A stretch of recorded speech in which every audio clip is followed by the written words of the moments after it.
ফাঁসি নিয়ে আপত্তিকর মন্তব্য করায় পাকিস্তানি হাইকমিশনারকে সতর্ক করল বাংলাদেশ। কোনো দেশের মন্তব্য আমলে নেওয়া হবে না বললেন পররাষ্ট্র প্রতিমন্ত্রী। শুধু পাকিস্তান কেন, পৃথিবীর কোন রাষ্ট্রের কাছ থেকেই যুদ্ধ অপরাধীদের, মানবতা বিরোধীদের বিচারের প্রশ্নে আমরা কোনো নেতিবাচক মন্তব্য গ্রহণ করব না। পাকিস্তানের প্রতিক্রিয়া কূটনৈতিক আচরণ পরিপন্থী মন্তব্য বিশ্লেষকদের। দুজন যুদ্ধাপরাধীকে দণ্ডিত করা হয়েছে, তাদের রায় কার্যকর করা হয়েছে, তখন মন্তব্য করার আগে কিন্তু তাদের নিজেদের চেহারায় নিজেদের একবার দেখে নেওয়া উচিত ছিল। পাকিস্তানের মন্তব্যই প্রমাণ করে জামায়াত ইসলামী তাদের মদতপুষ্ট। বাংলাদেশে যে জামাত ইসলামী নামক রাজনৈতিক দলটি, তারা সেই রাষ্ট্রের চিন্তা চেতনা বাস্তবায়ন করার জন্য এখনো এই স্বাধীন বাংলাদেশের বিরুদ্ধে ষড়যন্ত্রে লিপ্ত আছে। দেখছিলেন প্রধান শিরোনাম। সন্ধ্যার সময় সঙ্গে আছি আমি সৌমিত্র শুভ্র এবং আমি জাফর সাদিক। এবার অন্যান্য শীর্ষ সংবাদ। সহসাই খুলছে না ফেসবুক, ভাইবারের মতো সামাজিক যোগাযোগ মাধ্যম, জানালেন প্রতিমন্ত্রী। তথ্য প্রবাহ বন্ধ না করে অপরাধ দমনের বিকল্প পথ খোঁজার তাগিদ বিশেষজ্ঞদের। মেয়র পদে দলীয় মনোনয়ন বহাল রাখার সিদ্ধান্ত অসামঞ্জস্যপূর্ণ। দলীয় স্বার্থে আইনের আংশিক পরিবর্তন, মন্তব্য স্থানীয় সরকার বিশেষজ্ঞদের। সর্বোচ্চ 5 বছরের কারাদণ্ড ও জরিমানার বিধান রেখে বাংলাদেশ জীববৈচিত্র্য আইন 2015 এর চূড়ান্ত অনুমোদন। ময়মনসিংহে কলহের জের ধরে গৃহবধূর চোখ উপড়ে ফেলার চেষ্টা, অভিযুক্ত স্বামীকে পুলিশে সোপর্দ। চোখের অবস্থা আশঙ্কাজনক বলছেন চিকিৎসক। এটা একটা গুরুতর ইনজুরি এবং চোখের দৃষ্টি নষ্ট হওয়ার যথেষ্ট আশঙ্কা আছে। এবং পঞ্চম শ্রেণীর গণ্ডি পার হওয়ার আগেই দেশে প্রতি বছর ঝরে পড়ে 21% শিক্ষার্থী, বাজেট বাড়ানোর পরামর্শ বিশেষজ্ঞদের।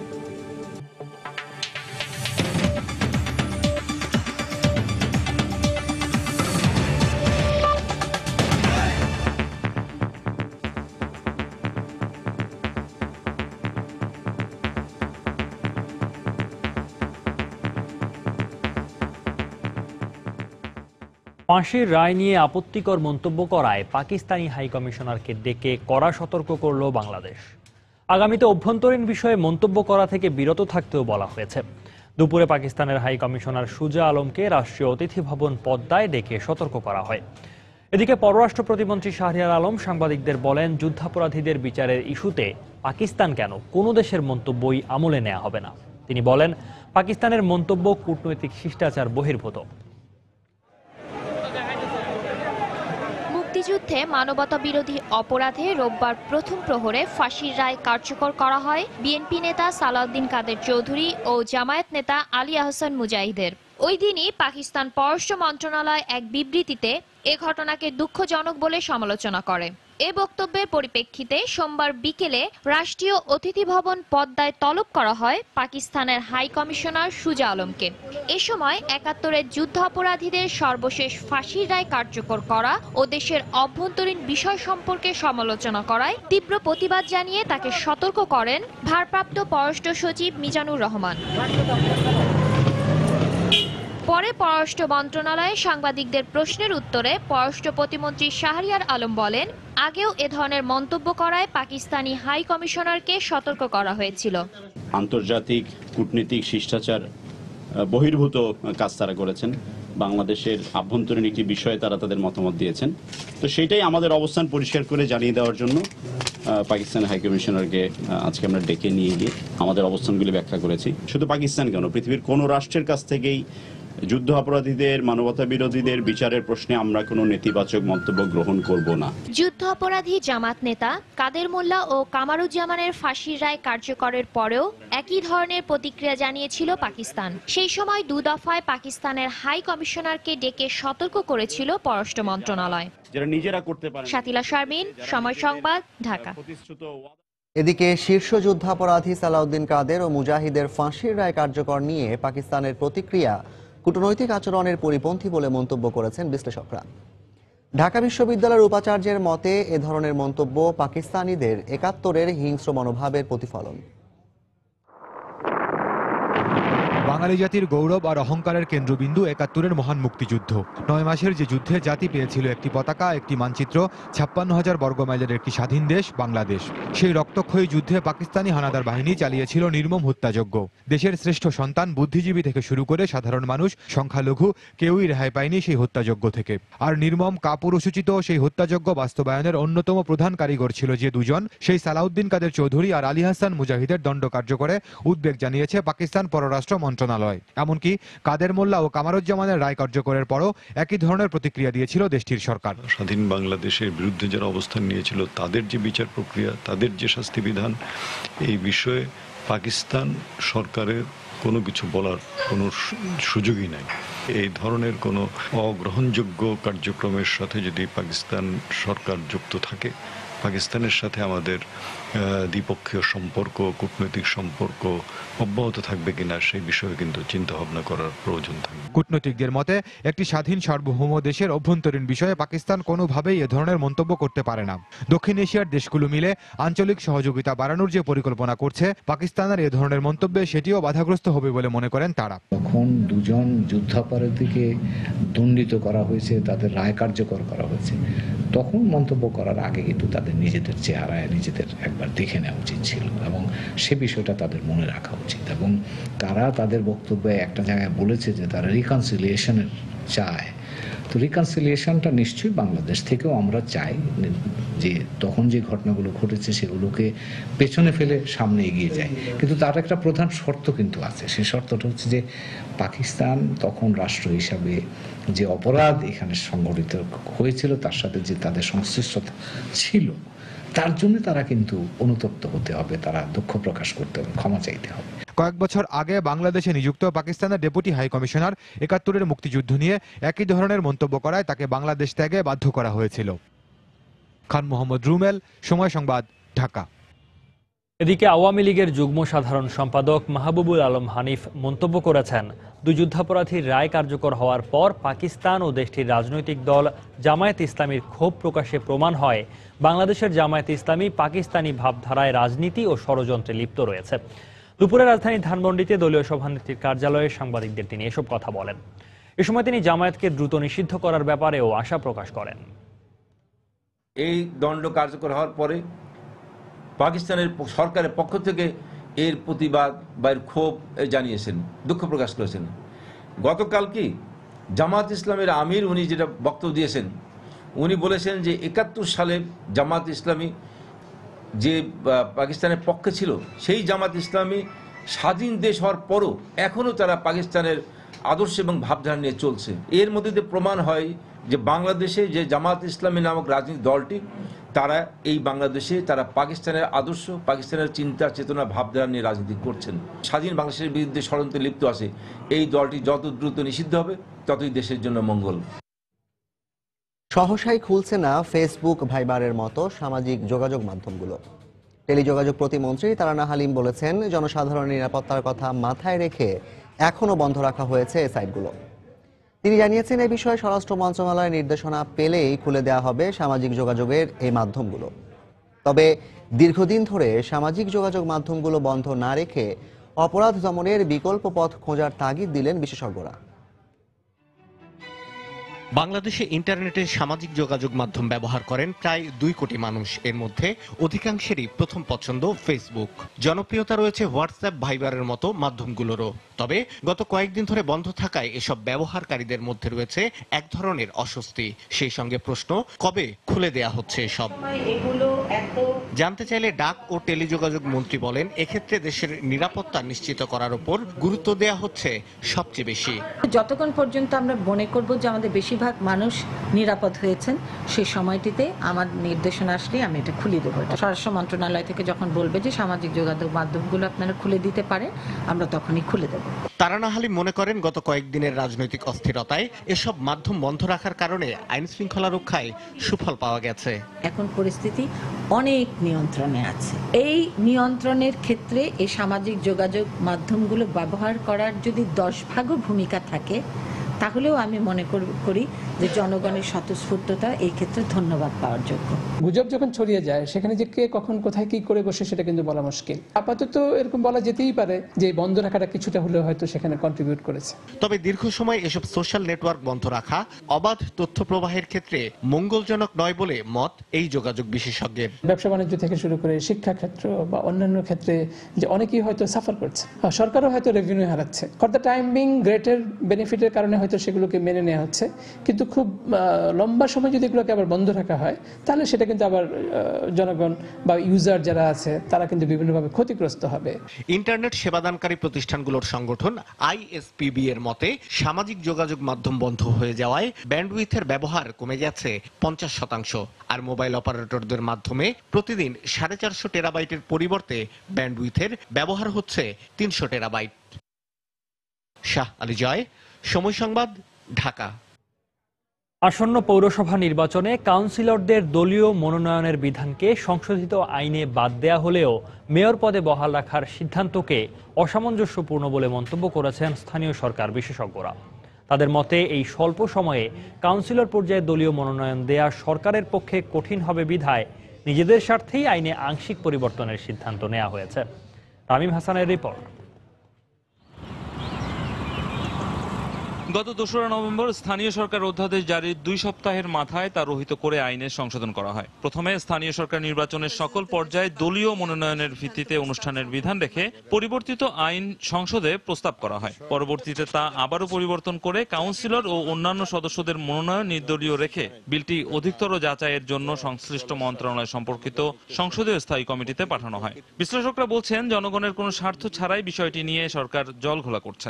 দলীয় একজন চেয়ারম্যান আবার নির্দলীয় মেম্বার, অত্যন্ত সংকীর্ণ কোনো হয়তো দলীয় উদ্দেশ্যে এটা করা। প্রথমে ভেবেছে যে পুরোটা করবে, এখন যদুর দেখলাম যে ম্যানেজ করতে পারবেন, অনেক বেশি চাপ হবে। এটা একটা জগা খিচুড়ি। পৌর নির্বাচন একটা, যদি আমরা খেলার সাথে তুলনা করি, তো এই নির্বাচনের মেয়রদের জন্য এক নিয়ম, তারপরে যারা কাউন্সিলর পদপ্রার্থী তাদের জন্য আরেক নিয়ম, এটা তো হইতে পারে না। আর নির্বাচন কমিশন বলছে, স্থানীয় সরকার নির্বাচনের আইন কি হবে সেটা সরকারের এখতিয়ারে, তবে আসছে নিয়মে নির্বাচন পরিচালনায় কোনো সমস্যা হবে না। চেয়ারম্যান অথবা মেয়রের যে প্রতীকে আলাদা করে তৈরি করা হয় এবং আলাদা তাদের ব্যালট থাকে, এবং কাউন্সিলর অথবা মেম্বারদের ব্যালট আলাদা থাকে। আগের মতোই কাউন্সিলর এবং মেম্বারের ব্যালটগুলো থাকবে, খালি চেয়ারম্যান অথবা মেয়রের ব্যালটগুলো তাদের যে দলীয় প্রতীকে হবে, হয়তো নামও থাকতে পারে। ডিসেম্বরে পৌরসভা নির্বাচন করার বাধ্যবাধকতা থাকায় সংসদ বসার জন্য অপেক্ষা না করে এই আইন সংশোধন করে অধ্যাদেশ জারি করা হয় গত 2 নভেম্বর। 8 নভেম্বর সংসদের 8ম অধিবেশনের প্রথম দিন তা উপস্থাপন করা হয়। পরে 9 নভেম্বর স্থানীয় সরকার আইন 2015 এর খসড়ার নীতিগত ও চূড়ান্ত অনুমোদন দেওয়া হয়, আর পাশ হয় গত 19 নভেম্বর। তামিম হাসান, সময় সংবাদ, ঢাকা। দেশে প্রতি বছর প্রথম শ্রেণীতে ভর্তি হওয়া শিক্ষার্থীর মধ্যে 73% ঝরে পড়ে দ্বাদশ শ্রেণীর শিক্ষা গ্রহণের আগে। শিক্ষানীতি প্রণয়ন কমিটির পরিসংখ্যানে পাওয়া গেছে এ তথ্য। আর এর মধ্যে ঝরে পড়ার হার সবচেয়ে বেশি লক্ষ্য করা যায় প্রাথমিক পর্যায়ের শিক্ষা গ্রহণের সময়। আশার কথা হলো, গত 5 বছরের তুলনায় এখন সারা দেশে প্রাথমিক স্কুলগুলো থেকে ঝরে পড়া শিক্ষার্থীর সংখ্যা কমে এসেছে অর্ধেকে। বিশেষজ্ঞরা বলছেন, এই হার আরও কমাতে প্রয়োজন শিক্ষা খাতে বাজেট বাড়ানোর। শাফিন জাহিদের রিপোর্ট।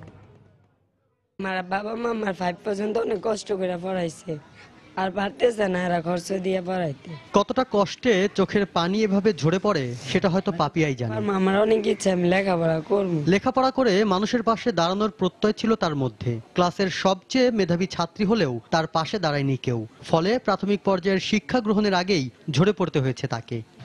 আমি 4 পর্যন্ত করছি, আর গলার কোথায় যেন আটকে যাচ্ছে সাইদুলের। বলতে কষ্টই হচ্ছিল, শুধুমাত্র দরিদ্রতা শব্দের কষাঘাতেই কিনা জীবন থেকে হারিয়েছে বাধ্যতামূলক শিক্ষা গ্রহণের সুযোগটুকু। প্রাথমিক শিক্ষার চালচিত্র বলছে, দেশে 5 বছর আগেও ঝরে পড়া শিক্ষার্থীর হার ছিল 40%। যদিও দেশের 82টি উপজেলার বিভিন্ন স্কুলে শিক্ষার্থী ঝরে পড়া বন্ধে দেয়া হচ্ছে উপবৃত্তি আর দুপুরের খাবার।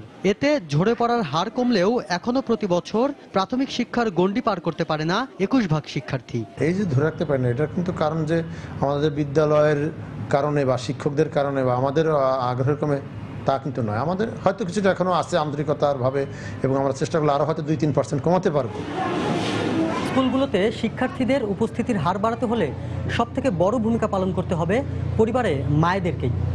আর তাহলেই একদিকে যেমন এসব শিক্ষার্থীগুলো হবে স্কুলমুখী, অন্যদিকে জাতি হবে শতভাগ শিক্ষিত, আর সেই সাথে এগিয়ে যাবে বাংলাদেশ।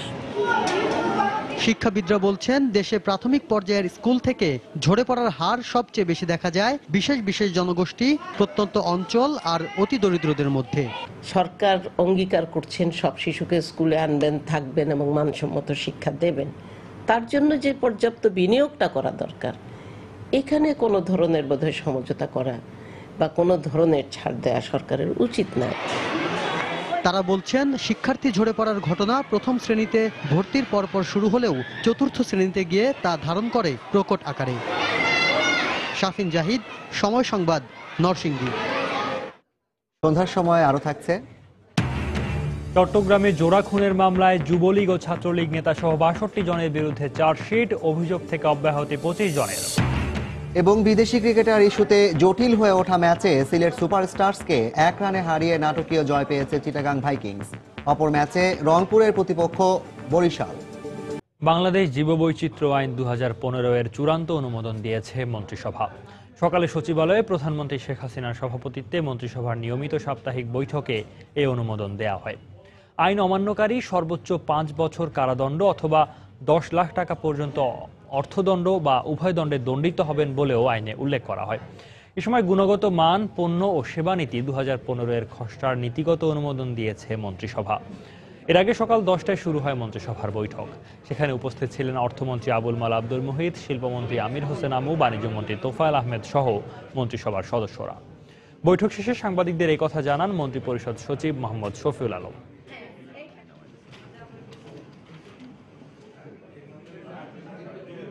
ধারা ৪-এ উল্লিখিত কোনো ব্যক্তি বা সংস্থা জাতীয় কমিটির পূর্বানুমোদন ব্যতীত বাংলাদেশে পাওয়া যায় এমন কোনো জীববৈচিত্র্য বা জীবসম্পদ বা তদ্বিষয়ক দেশীয় জ্ঞান সংগ্রহ করেন বা অধিকারে নেন, অথবা উহাদের বাণিজ্যিক ব্যবহার, জীব সমীক্ষা বা জীব পরীক্ষণ কার্যক্রম পরিচালনা করেন, অথবা উহাদের আহরণ কার্যক্রমের সহিত যুক্ত হন, তাহা হলে তিনি অনধিক ৫ বছর কারাদণ্ড অথবা ১০ লক্ষ টাকা পর্যন্ত অর্থদণ্ড উভয় দণ্ডে দণ্ডিত হবেন।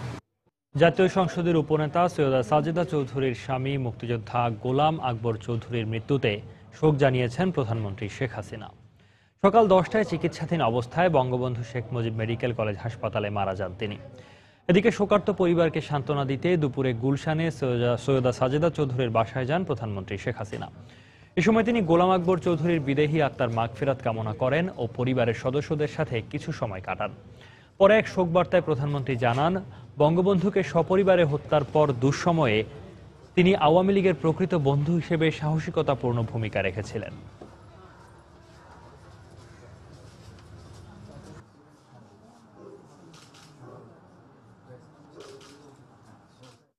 ময়মনসিংহে পারিবারিক কলহের জের ধরে জিনাত ফাতেমা রুনা নামে এক গৃহবধূকে নির্যাতন করে চোখ উপড়ে ফেলার অভিযোগ উঠেছে।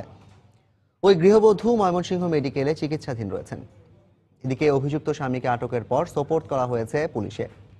এ ঘটনায় ভালুকা থানায় একটি মামলা করেছে নির্যাতিতার পরিবার। হারুনুর রশিদের পাঠানো তথ্য ও ছবি নিয়ে ডেস্ক রিপোর্ট। স্বামীর পাশবিক নির্যাতনের শিকার হয়ে চিকিৎসাধীন গৃহবধূ নুরেসা বেগমের চোখের যন্ত্রণা যেন কমছে না।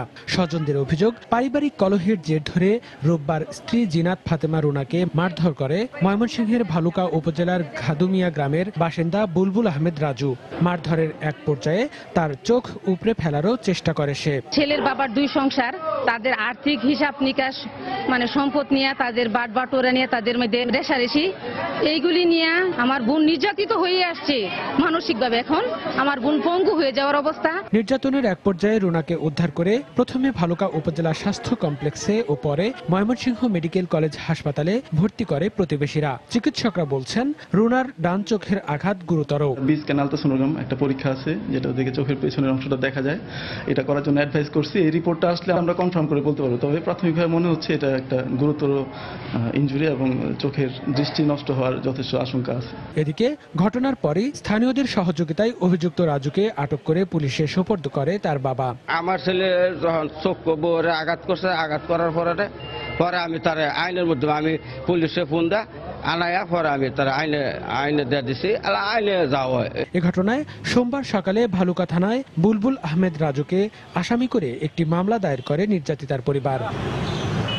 সময় সংবাদ, ময়মনসিংহ। নাশকতার মামলায় বিএনপি নেতা বরকতুল্লাহ বুলু, হাবিবুন নবী খান সোহেল সহ 23 জনের বিরুদ্ধে গ্রেফতারি পরোয়ানা জারি করেছেন ঢাকা মহানগর দায়রা জজ আদালত। সকালে মামলার তারিখ থাকার পরও অভিযুক্তরা আদালতে না আসায় তাদের গ্রেফতার করার নির্দেশ দেন ঢাকা মহানগর দায়রা জজ আদালতের বিচারক কামরুল হাসান মোল্লা। চলতি বছরের ফেব্রুয়ারিতে রাজধানীর বিমানবন্দর এলাকায় বিএনপির দলীয় কর্মসূচি চলার সময় নাশকতার অভিযোগে অভিযুক্তদের বিরুদ্ধে মামলা করে পুলিশ। বিশেষ ক্ষমতা আইনে দায়ের করা এই মামলার বিচার চলছে আদালতে।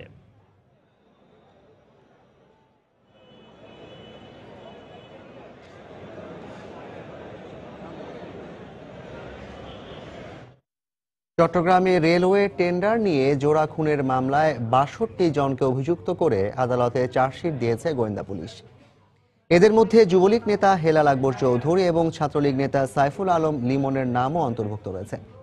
বিকেলে মামলার তদন্ত কর্মকর্তা আতিক চৌধুরী মুখ্য মহানগর আদালতে এ চার্জশিট দাখিল করেন। এজাহারভুক্ত আসামিরা যুবলীগ এবং ছাত্রলীগের নেতাকর্মী বলে জানিয়েছে পুলিশ। এদের মধ্যে 50 জনকে গ্রেফতার করা হলেও 48 জনই জামিনে রয়েছে বলে জানা গেছে। 2013 সালের 26 জুন সিআরবি এলাকায় রেলওয়ের 1,10 লাখ টাকার টেন্ডারে আধিপত্য বিস্তার নিয়ে বাবর ও লিমনের অনুসারীদের সংঘর্ষ হয়। এ সময় এক শিশুসহ 2 জন নিহত হন। এ ঘটনার পর 87 জনের নাম উল্লেখ করে কোতোয়ালি থানায় একটি হত্যা মামলা দায়ের করা হয়। তদন্তের পর 25 জনকে মামলা থেকে অব্যাহতি দেওয়া হয়েছে।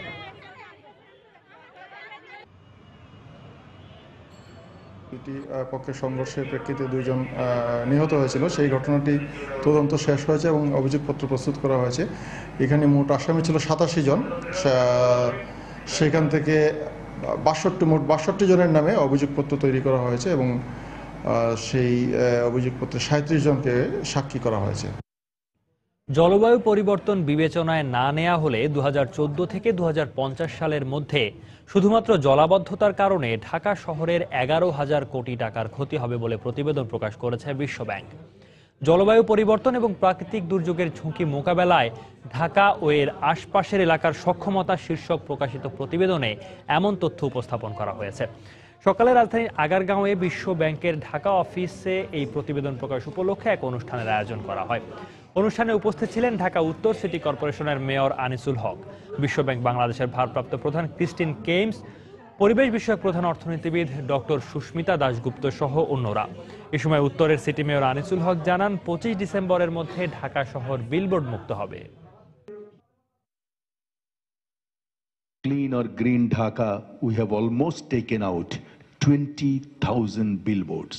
Let us make by 25th of December Dhaka city billboard free. Now you will have a lot of green areas you could see. একটি প্রভাবশালী গোষ্ঠী আছেন যারা প্রভাব করেন, খাল দখল করেন, জমি দখল করেন, মানে সমস্ত মাঠ বানিয়ে ফেলেন। এদের জন্য সমস্ত খাল বন্ধ হয়ে যাচ্ছে, এদের জন্য সমস্ত ড্রেন বন্ধ হয়ে যাচ্ছে। মিস কোঅর্ডিনেশনের জন্য আমরা অনেক সাফার করছি। রংপুরের খালাসপীর কয়লা খনিতে প্রায় 50 কোটি টন কয়লা মজুদ রয়েছে, যার মান এশিয়া মহাদেশের মধ্যে সবচেয়ে উন্নত। বিশেষজ্ঞদের ধারণা, বছরে এখান থেকে অন্তত 20 লাখ টন কয়লা উত্তোলন সম্ভব, যার মাধ্যমে একদিকে যেমন দেশের জ্বালানি চাহিদা মেটানো যাবে, তেমনি কমবে কয়লার আমদানি নির্ভরতাও। রংপুর ঘুরে এসে বিস্তারিত জানাচ্ছেন ইমতিয়াজ আহমেদ, ক্যামেরায় ছিলেন সাইদুল ইসলাম। রংপুর জেলার পীরগঞ্জ সদর উপজেলা থেকে 12 কিলোমিটার দূরে মদনখালী ইউনিয়নের খালাসপীরের মাটির নিচে মজুদ আছে প্রায় 50 কোটি মেট্রিক টন বিটুমিনাস কয়লা। 10টি গ্রাম নিয়ে এই খনির বিস্তৃতি 7.50 থেকে 8 বর্গ কিলোমিটার পর্যন্ত। নিজ এলাকায় দেশের অন্যতম বৃহৎ এই খনি আবিষ্কৃত হয়। এখান থেকে কয়লা উত্তোলন নিয়ে আগ্রহের শেষ নেই এই অঞ্চলের বাসিন্দাদের। সরকার যদি উত্তোলন করে তাহলে আমাদের এলাকা উন্নত হবে, দেশ উন্নত হবে। কিন্তু আমাদের দিকে যদি তারা সহানুভূতির দৃষ্টিতে তাকায় তাহলে আমরা তাদেরকে সহযোগিতা করব। কিন্তু সকল পরীক্ষা নিরীক্ষা শেষে মাইনিং লিজের জন্য 9 বছর আগে 2006-এ আবেদন করা হলেও কয়লা নীতি চূড়ান্ত না হওয়ায় এখনো কোনো সিদ্ধান্ত হয়নি উন্নত মানের এই কয়লা উত্তোলন নিয়ে। 600 মেগাওয়াট পাওয়ার উৎপন্ন করার মতো কয়লা দিয়ে এখানে আগামী 20 বছর পর্যন্ত কয়লা উত্তোলন করা যেতে পারে। যেখানে সরকার কোল ইম্পোর্ট করে পাওয়ার প্ল্যান্ট করতেছে, সেখানে মানে দেশীয় কোল উত্তোলন করা যেতে পারে। আমরা সরকারের কাছে এই ব্যাপারে পার্সিউ করতেছি আমরা। এর আগে দেশের বিভিন্ন কয়লা খনিতে ঘটে যাওয়া বিভিন্ন দুর্ঘটনা থেকে শিক্ষা নেয়া এবং সকল খনিজ সম্পদ উত্তোলন ও ব্যবহারের জন্য একটি জাতীয় সংস্থা গঠনের পরামর্শ এই অর্থনীতিবিদের। কোন পদ্ধতিতে তুললে কয়লাটা সম্পদ হিসেবে বিবেচিত হবে এবং সেটা দেশের জন্য লাভজনক হবে, সেইটার জন্য জাতীয় সংস্থা এবং দায়িত্বশীলতা সেগুলো করা দরকার। জাতীয় স্বার্থটা নিশ্চিত করা এবং সম্পদ যাতে শতভাগ দেশের কাজে লাগে সেটা নিশ্চিত করার মতো প্রতিষ্ঠান, নীতিমালা, আইন কানুন সেগুলো ঠিক করা। যদি পরিবেশ সম্মতভাবে ভূগর্ভস্থ পদ্ধতির মাধ্যমে এখান থেকে কয়লা উত্তোলন সম্ভব হয়, তাহলে পুরো দেশের যে জ্বালানি সংকট রয়েছে তা মোকাবেলায় একটি উল্লেখযোগ্য ভূমিকা রাখতে পারে বলে মনে করছেন বিশেষজ্ঞরা। রংপুরের পীরগঞ্জ থেকে ইমতিয়াজ আহমেদ, সময় সংবাদ। 7 খুন হত্যা মামলার প্রধান আসামি নূর হোসেনকে একটি চাঁদাবাজির মামলায় আদালতে হাজির করার পর আবারও কারাগারে পাঠানোর নির্দেশ দিয়েছেন আদালত। সকালে নারায়ণগঞ্জ জুডিশিয়াল ম্যাজিস্ট্রেট আদালতের বিচারক সাইদুজ্জামান শরীফ এ আদেশ দেন। এর আগে আটক নূর হোসেনকে আদালতে হাজির করে পুলিশ। শুনানি শেষে 18 জানুয়ারি পরবর্তী শুনানির দিন ধার্য করে আবারও তাকে কারাগারে পাঠানোর নির্দেশ দেন বিচারক। মামলার বিবরণী 13 সালের 25 মে সিদ্ধিরগঞ্জ উপজেলার আদমজি ইপিজেডে প্যাকেজিং ফ্যাক্টরির মালিক আকরাম হোসেনের কাছে 5 লাখ টাকা চাঁদা দাবি করে নূর হোসেন ও তার সহযোগীরা। পরে নূর হোসেন 7 খুনের ঘটনার পর ভারতে পালিয়ে গেলে 2014 সালের 27 মে আকরাম হোসেন বাদী হয়ে সিদ্ধিরগঞ্জ থানায় একটি চাঁদাবাজির মামলা করেন। এতে নূর হোসেনকে প্রধান আসামি করে মোট 13 জনের বিরুদ্ধে অভিযোগ দেওয়া হয়। 7 খুনের মামলার প্রধান আসামি নূর হোসেনকে সিদ্ধিরগঞ্জ থানার মামলা নম্বর 45/12 একটা চাঁদাবাজির মামলা তাকে কোর্টে হাজির করা হয়েছিল। ওই মামলাটার আজকে ধার্য তারিখ ছিল। এই ধার্য তারিখে কোর্টের পিডব্লিউ বলে আজকে তাকে কোর্টে হাজির করা হয়েছিল এবং হাজির করার পর আদালত এই মামলার পরবর্তী শুনানির দিন ধার্য করেন 18/1/2016। অনিয়মের অভিযোগ ওঠায় 34তম বিসিএস এর মৌখিক পরীক্ষা বাতিল করে পুনরায় নেয়ার নির্দেশনা কেন দেয়া হবে না তা জানতে চেয়ে 4 সপ্তাহের রুল জারি করেছেন হাইকোর্ট। একই সঙ্গে মৌখিক পরীক্ষা কেন অবৈধ ঘোষণা করা হবে না তাও জানতে চেয়েছেন আদালত। দুপুরে এক রিট আবেদনের প্রাথমিক শুনানি শেষে বিচারপতি নাইমা হায়দার চৌধুরীর সমন্বয়ে গঠিত হাইকোর্টের দ্বৈত বেঞ্চ এ রুল জারি করেন।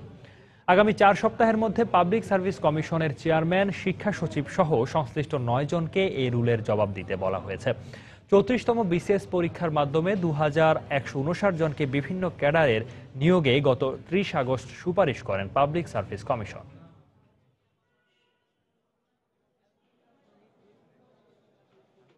পঞ্চগড় এবং লালমনিরহাটের সদ্য বিলুপ্ত ছিটমহলের 267 জন আজ ভারতে গেছেন। ছিটমহল বিলুপ্তির আগে দুদেশের যৌথ সমীক্ষায় নাম হালনাগাদকরণে ভারতে যেতে ইচ্ছুকরাই সে দেশের নাগরিক হিসেবে আজ সীমান্ত পার হন। দুপুরে আনুষ্ঠানিকভাবে নীলফামারীর চিলাহাটি হলদিবাড়ি সীমান্ত পথ দিয়ে পঞ্চগড়ের সদ্য বিলুপ্ত দুটি ছিটমহলের 28টি পরিবারের 147 জন ভারতে প্রবেশ করেন। তারা সদ্য বিলুপ্ত কোট ভাজনি ও বালাপাড়া খাগড়াবাড়ি ছিটমহলের বাসিন্দা ছিলেন। সকালে ভারতীয় হাইকমিশনের সদস্যদের কাছে এ সম্পর্কিত প্রয়োজনীয় কাগজপত্র হস্তান্তর করেন পঞ্চগড়ের জেলা প্রশাসন। এদিকে আজ লালমনিরহাটের সদ্য বিলুপ্ত 4টি ছিটমহলের 130 জন বুড়িমারি চেকপোস্ট দিয়ে ভারতে যান। এ সময় পাটগ্রাম উপজেলা পরিষদের পক্ষ থেকে তাদের বিদায়ী শুভেচ্ছা জানানো হয়।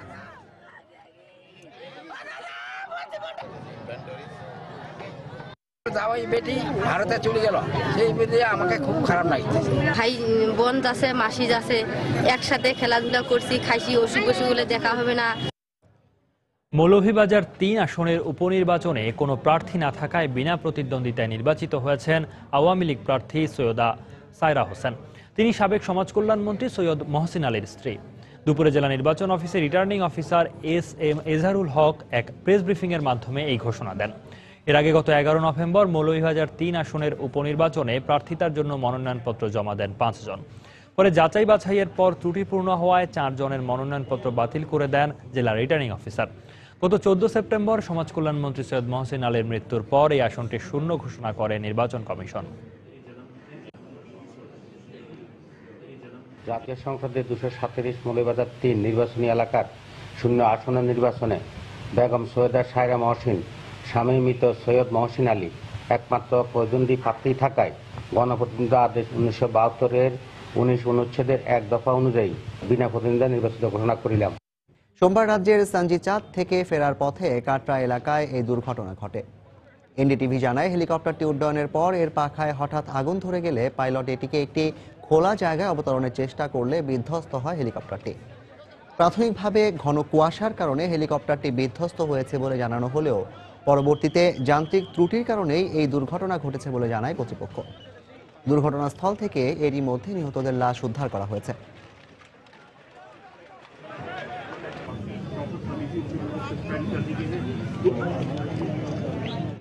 আইএসকে ধ্বংস করতে ইরাক ও সিরিয়ায় বিমান হামলা আরও জোরদার করার ঘোষণা দিয়েছেন ফরাসি প্রেসিডেন্ট ফ্রাঁসোয়া ওলাদ। সোমবার প্যারিস সফররত ব্রিটিশ প্রধানমন্ত্রী ডেভিড ক্যামেরনের সঙ্গে বৈঠক শেষে এক যৌথ সংবাদ সম্মেলনে এ ঘোষণা দেন ওলাদ। এ সময় ওলাদের এ ঘোষণার প্রতি পূর্ণ সমর্থন জানিয়ে সন্ত্রাসের বিরুদ্ধে লড়াইয়ে ফ্রান্সকে সব ধরনের সহায়তার আশ্বাস দেন ব্রিটিশ প্রধানমন্ত্রী ডেভিড ক্যামেরন। এদিকে বেলজিয়ামের রাজধানী ব্রাসেলসে সন্ত্রাস বিরোধী অভিযানে এ পর্যন্ত সন্দেহভাজন ২১ জনকে আটক করা হয়েছে বলে জানিয়েছে কর্তৃপক্ষ। তবে প্যারিস হামলার প্রধান সন্দেহভাজন এখনও আটক না হওয়ায় সন্ত্রাসী হামলার আশঙ্কা রয়ে গেছে বলে জানিয়েছেন বেলজিয়ামের প্রসিকিউটর। আর এই কারণে ব্রাসেলসের সর্বোচ্চ সতর্কতার মেয়াদ বাড়ানো হয়েছে সোমবার পর্যন্ত।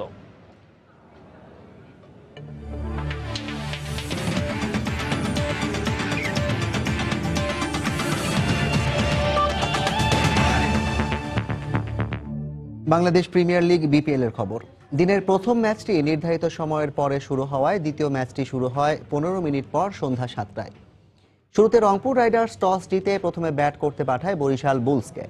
শেষ খবর পাওয়া পর্যন্ত বরিশাল বুলসের সংগ্রহ 4 উইকেটে 51 রান। প্রথম থেকে সাকিব পেরেরার বিধ্বংসী বোলিংয়ে একের পর এক উড়ে যেতে থাকে বরিশাল বুলসের টপ অর্ডারের ব্যাটসম্যানরা। দলীয় 3 রানেই পেরেরার শিকার রনি তালুকদার। এরপর স্কোরবোর্ডে মাত্র 1 রান যোগ হতেই শাহরিয়ার নাফিস ও টেলরের বিদায়ে মারাত্মক ব্যাটিং বিপর্যয়ে পড়ে বরিশাল বুলস। এরপর অধিনায়ক মাহমুদুল্লাহ রিয়াদকে সঙ্গ দিতে নামেন সাব্বির রহমান। 8 বলে 11 করে দলের হাল ধরার ইঙ্গিত দিতে না দিতেই থিসারার এলবিডব্লিউর ফাঁদে পড়ে সাজঘরে ফিরেন সাব্বির।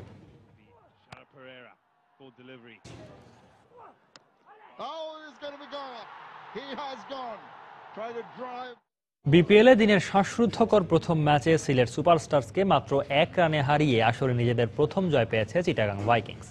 এর আগে টস হেরে প্রথমে ব্যাট করতে নেমে 5 উইকেটে 180 রানের চ্যালেঞ্জিং স্কোর গড়ে ভাইকিংস। জবাবে ব্যাট করতে নেমে মুনাবিরা ও মুশফিকের হাফ সেঞ্চুরির পরও 6 উইকেট 179 রানে থামে সিলেটের ইনিংস। দুপুর 2টায় খেলা শুরু হওয়ার কথা থাকলেও সিলেটের 2 বিদেশি ক্রিকেটার জশুয়া কব ও রবি বোপারার ছাড়পত্র জটিলতায় খেলতে অস্বীকৃতি জানায় চিটাগাং ভাইকিংস। পরে বিপিএল এর টেকনিক্যাল কমিটি ও বোর্ডের উচ্চপদস্থ কর্মকর্তাদের হস্তক্ষেপে দুপুর 3:11 খেলা শুরু হয়। তবে বোপারা ও কবকে ছাড়া খেলতে নামে সিলেট। ব্যাট করতে নেমে তামিমের টুর্নামেন্টে টানা দ্বিতীয় 50 ও ইয়াসির আলীর 63 রানের সুবাদে 180 রানের বিশাল স্কোর করে চিটাগাং। 45 বলে 69 রানের দুর্দান্ত ইনিংস খেলেন তামিম। জবাবে ব্যাট করতে নেমে ঝোড়ো সূচনা করে সিলেট। দলীয় 66 রানে জুনায়েদকে ফিরিয়ে দিয়ে চিটাগাংয়ের হয়ে প্রথম আঘাত হানেন শফিউল। 30 বলে 64 রানের বিধ্বংসী ইনিংস খেলে আজমলের শিকার হন আরেক ওপেনার মুনাবিরা। এরপর এক প্রান্ত আগলে রেখে 34 বলে আসলে নিজের প্রথম 50 তুলে নিল দলের শেষ রক্ষা করতে পারেননি Mushfiq. Fantastically bowled. Oh my word! What more do you want than? সন্ধ্যার সময় এই পর্যায়ের শীর্ষ সংবাদগুলো জানিয়ে দিচ্ছি আরেকবার। পাকিস্তানের হাই কমিশনারকে ডেকে সতর্ক করল বাংলাদেশ। যুদ্ধাপরাধের বিচার নিয়ে কোনো দেশের মন্তব্য আমলে নেওয়া হবে না, মন্তব্য পররাষ্ট্র প্রতিমন্ত্রী। সহসাই খুলছে না ফেসবুক, ভাইবারের মতো সামাজিক যোগাযোগ মাধ্যম, জানালেন প্রতিমন্ত্রী। তথ্য প্রবাহ বন্ধ না করে অপরাধ দমনের বিকল্প পথ খোঁজার তাগিদ বিশেষজ্ঞদের। সর্বোচ্চ 5 বছরের কারাদণ্ড ও জরিমানার বিধান রেখে বাংলাদেশ জীববৈচিত্র্য আইন 2015 এর চূড়ান্ত অনুমোদন। ময়মনসিংহে কলহের জের ধরে গৃহবধূর চোখ উপড়ে ফেলার চেষ্টা, অভিযুক্ত স্বামীকে পুলিশে সোপর্দ। চোখের অবস্থা আশঙ্কাজনক বলছেন চিকিৎসক। এটা একটা গুরুতর ইনজুরি এবং চোখের দৃষ্টি নষ্ট হওয়ার যথেষ্ট আশঙ্কা আছে। এবং 5ম শ্রেণীর গণ্ডি পার হওয়ার আগেই দেশে প্রতি বছর ঝরে পড়ে 21% শিক্ষার্থী। বাজেট বাড়ানোর পরামর্শ বিশেষজ্ঞদের। এ ছিল সন্ধ্যার সময়। যে কোনো খবর পেতে ভিজিট করুন সময়নিউজ.tv আর সঙ্গে থাকুন সময়।